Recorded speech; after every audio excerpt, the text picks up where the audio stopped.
네, 세계 경제를 이끄는 강대국들이 일제히 양적 완화 정책을 추진하면서 글로벌 부동산 시장이 일제히 화답하고 있습니다. 하지만 그 가운데 우리나라 시장만 유독 부동산 시장이 살아날 조짐을 보이지 않고 있는데요. 글로벌 부동산 시장 어떤 움직임을 최근 보이고 있는지에 대해서 자세히 알아보도록 하죠. 한국경제신문 한상춘 논설위원입니다. 안녕하세요. 네, 안녕하십니까? 네. 양적 완화 정책이 어느 정도 효과를 보고 있는 것 같습니다. 먼저 부동산 시장부터 분위기가 좀 긍정적으로 변하고 있다고요. 네. 효과를 보긴 있어도 주식 투자 입장에서는 좀 그런 것 같습니다. 아직 미미하죠. 그렇습니다. 그래서 네. 자금이 자금이 풀린 부분이 지금 자산시장 보면 정시적으로 유입되는 정도가 좀 약하고 그 자금이 대부분 부동산 시장 들어가면서 부동산 가격이 많이 오르고 있는데요. 방송을 위해서 검토해 보니까 정말로 후끈 달아오르는 그런 느낌을 좀 많이 받는다 이렇게 보시겠습니다. 네. 일전에도 한번 말씀드렸습니다만 독일 같은 경우는 가격 상승세가 굉장히 빠르져서 베를린 같은 경우에는 한 20% 이상 올라간 상태고요. 유럽 지역이 유럽 위기에도 불구하고 물론 이제 위기 발생국들은 지금 어려움을 겪고 있습니다는 그 주변 국가들은 굉장히 지금 부동산 시장이 후끈 달아오고 있는 건데요. 노르웨이, 스웨덴, 심지어는 영국은 뭐 오랫동안 부동산 투기열기 있었지 않습니까? 그렇죠. 그래서 이런 국가뿐만 아니라 캐나다, 호주, 심지어는 그 중국조차도 사실상 부동산 시장이 대부분 다 많이 오르고 있다 이렇게 보시겠습니다. 그래서 글로벌 부동산 시장이 지금 양적 완화로 인해서 당초 부동산에 집중시키는 그래서 고용을 창출하고 경기를 회복시키는 이런 정책이 모색될 것이다 하는 것을 말씀드렸는데요. 그런 부분이 지금 증시보다는 부동산 시장에 많이 지금 효과가 나타나고 있다 이렇게 보시겠습니다. 이 글로벌 부동산 시장 중에서도 가장 눈에 띄는 곳 바로 미국 주택시장입니다. 그중에서도 가장 눈에 띄게 회복되고 있다고 하는데요. 그 속도 어느 정도인가요? 상당히 빠르고 있습니다. 네. 시간이 가면 갈수록 상당히 빨라지고 있어서 이 한국경제TV도 이제 앞서서 이제 전해주는 조기자라든가 또 여러 가지 이렇게 좀 프로그램 개편되면서 주요 증권사에서 나오는 그 연구들도 미국 경제 지표 얘기할 때 최근에 보면 발표하는 것이 대부분 다 주택 지표 예비기를 많이 할 걸 이렇게 봅니다. 그래서 미국의 그 주택과 관련돼서 이렇게 보면 대표적인 지수가 케이스 실러 지수다. 이제 시청자 여러분 이 지수는 잘 아실 거 이렇게 생각되는데요. 미국의 그 주요 지역의 주택 동향을 알 수 있는 이러한 지수에 해당되거든요. 이런 지수가 6개월 연속 이렇게 상승세를 보인다든가 또 신규 주택, 기존 주택, 잠정 주택 모두가 세 가지 지표가 이렇게 돼서 트리플 강세 현상이 나타낸다든가 그리고 미국의 집값은 올 들어서 분기당 평균 5% 정도 이렇게 올라가는 수준이거든요. 전반적으로 보면 글로벌 부동산 시장이 이렇게 달아오는 가운데 미국의 그 주택 시장이 네. 미국의 정책 의도, 특히 FRB의 정책 의도에 맞게 지금 후끈 달아오른 것이 미국의 주택 시장 모습이다 이렇게 보시겠습니다. 다시 본론으로 좀 돌아가서요. 글로벌 부동산 시장이 이렇게 활기를 띠고 있는 중요한 요인들에 대해서 살펴보겠습니다. 어떤 것이 가장 중요한 이슈인가요? 네, 아무래도 이제 세 가지 요인을 꼽을 수가 있겠는데요. 네. 우리가 이제 그동안 위기를 한번 딱 따져보면 1987년에는 소위 미국을 중심으로 해서 증시에 대폭락 사건이 있었죠. 그때 위기를 겪었었고 그 다음에 2001년에는 9/11 사건에서 IT 버블이 붕괴됐었고 그 다음에 이번에는 주택시장의 버블이 꺼지면서 지금까지 이렇게 금융위기를 겪고 있는 상황이거든요.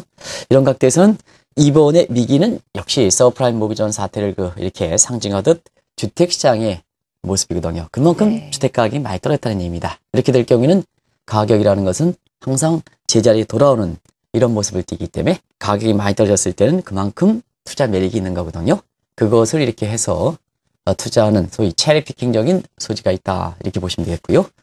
또 한 가지는 미국 같은 경우에 또 선진국 같은 경우에는 인구 구성으로 보면 베이비붐 세대 은퇴 이후에 사실 대부분 사람들이 이게 주택 수요를 많이 결정했기 때문에 이게 은퇴하면 사실 미국의 집값이 안 좋아지지 않겠냐 또 네. 선진국의 집값이 안 좋아지지 않겠냐 이렇게 보면은 요 베이비붐 세대에 워낙 두텁기 때문에 이분들이 자제를 한두 명씩 나면 주택 수요에 들어간 에코붐 세대들이 굉장히 두텁습니다. 네. 그래서 에코붐 세대들은 보통 1970년대 이후에 1990년대 초까지 이렇게 탄생된 세대들이다 하는데요.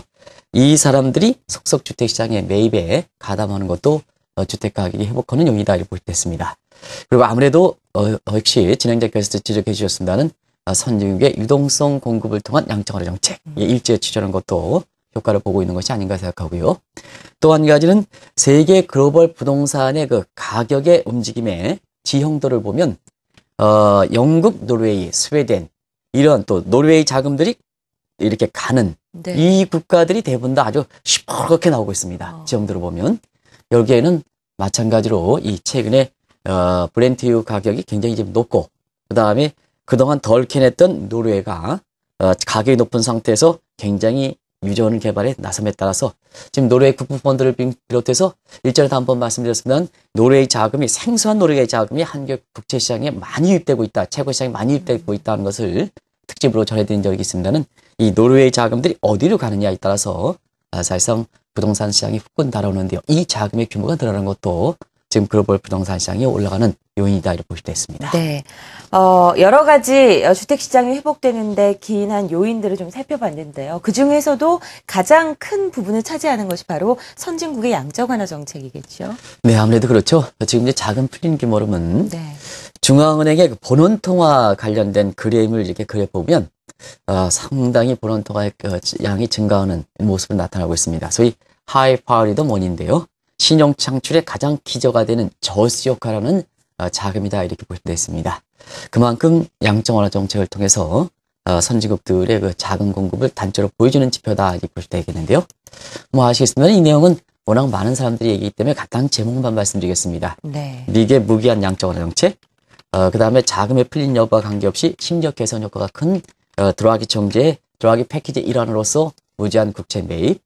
일본이 돈을 많이 풀고 있습니다. 네. 일본이 정말 돈이 많이 풀고 있는데요. 이 와타나베 부인이 주도하는 엔캐리 자금들이 지금 국제사회에서 여러 가지 왜곡 현상을 이렇게 풀릴 정도로 자금이 많이 풀리고 있는 이런 상황이거든요. 또 한 가지는 중국도 한 2,850억 위안 정도의 새 정부 출범 이후에 새 지도부 교체 이전에 바로 그 돈을 풀고 있습니다. 이런 모습이거든요. 이 많은 자금들이 일단은 사실상 가장 가격이 낮고 정책적으로 주안점을 두고 있는 네. 부동산 시장에 자금이 몰리면서 증시 쪽은 주춤하는 데 반해서 부동산 시장은 재정 절벽 여부와 관계없이 지금 떠오르는 것이 지금 세계 부동산 시장이다 이렇게 볼 때 있습니다. 세계 경제를 이끄는 이 강대국들 어떤 유동성 공급 정책을 쓰고 있는지에 대해서 자세히 알아봤습니다. 미국 주택시장으로 다시 가보면요. 이 유동성 공급을 하고 있는데 주택시장에 이렇게 자금을 집중적으로 공급하는 이유는 어디에 있는 걸까요? 예, 아무래도 이제 두 가지 측면인데요. 일단 그 전통적인 경기 부양책, 이게 지금 정책 수단이 거의 없습니다. 네. 그죠?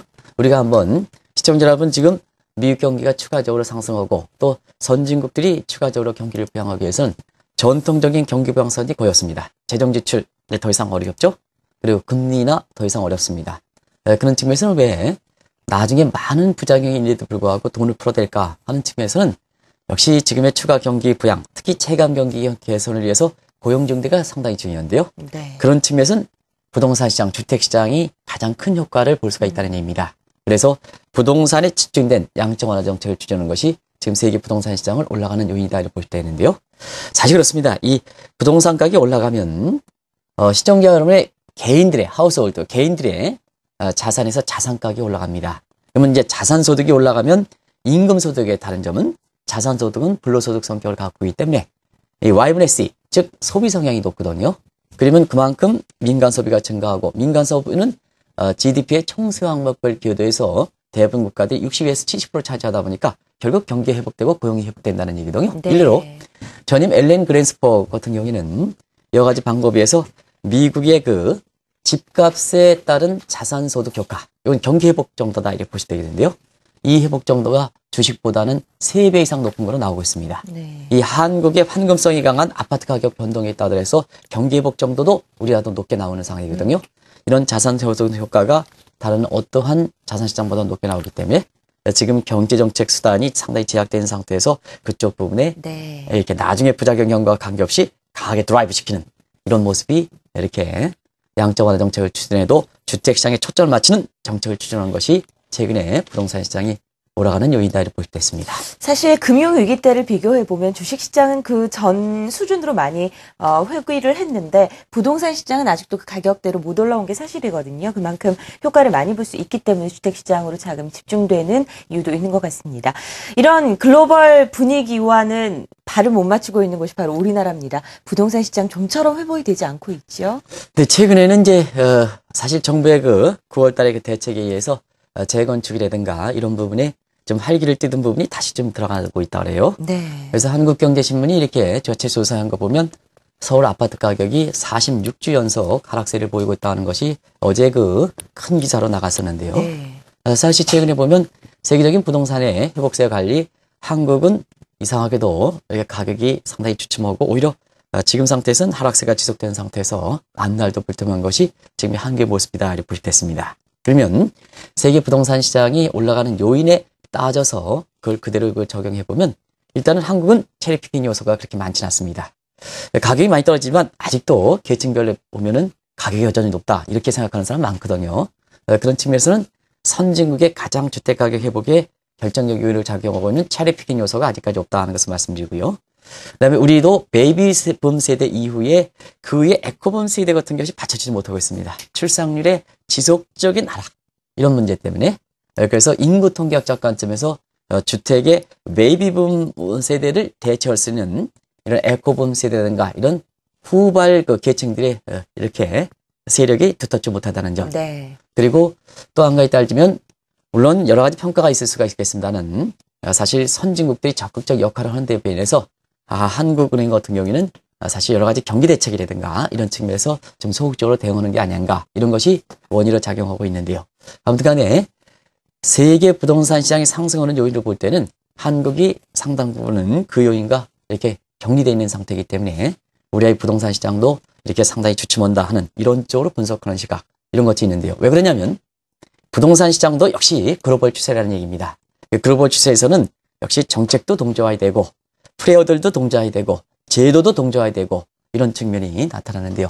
그런 측면에서 상당히 좀 격리되어 있다 보니까 이런 현상이 나오지 않느냐 하는 이런 시각들도 만만치 않다 이렇게 보시면 되겠습니다. 중요한 것은 앞으로의 전망입니다. 한국과 세계 경제, 그중에서도 부동산 시장 어떻게 예측을 할 수 있을까요? 우리가 이제 이 글로벌 부동산 시장, 미국 시장을 중심으로 해서 글로벌 부동산 시장이 이렇게 고개를 들 때 한 4개월 전에 한번 진행자랑 같이 이렇게 점검해 본 적이 있어요. 있었죠. 예. 그래서 그때 당시에는 그랬습니다. 이 회복의 초입이기 때문에 일시적인 상승세다. 아니면은 완만하게 상승한다. 이런 쪽으로 해서 의견이 분분했습니다는 4개월이 지난 지금 시점에서 다시 한번 세계 부동산 시장을 점검하고 정책적 요인을 감안해 볼 때는 지금은 비관론은 그렇게 많지는 않은 것 같습니다. 그래서 일시적인 회복론에 무게를 두는 이런 시각은 4개월 전보단 상당히 약화됐다.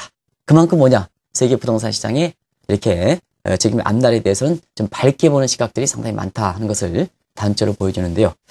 한계 부동산 시장에 대해서는 이렇게 저는 부동산 전문가는 아닙니다는 매스컴에 나오는 거 보면 여전히 단기적 측면뿐만 아니라 중장기적으로 상당히 어둡게 보는 이런 시각이 있다 이렇게 보시면 되는데요. 네. 그게 홍콩 사우스 모닝 포스트라든가 이런 데 보면 정책 당국에서 뉴타운의 물량이 미분양 물량을 이렇게 세일하는 이건 시장에서가 아니라 뉴타운의 공급 주체인 서울시에서 이렇게 정책적으로 세일한다는 것은 한국의 부동산 시장의 앞날에 대해서 해외에서 보는 시각은 상당 부분 수급이 적체되어 있기 때문에 그렇다 하는 측면에서 좀 어둡게 보는 시각이 지금은 지배적이다 이렇게 볼 수 있습니다. 네. 유동성 공급, 이 양적 완화 정책으로부터 비롯된 세계 집값 상승 속에서 우리나라만 좀 동조화되지 못하는 모습 보이고 있습니다.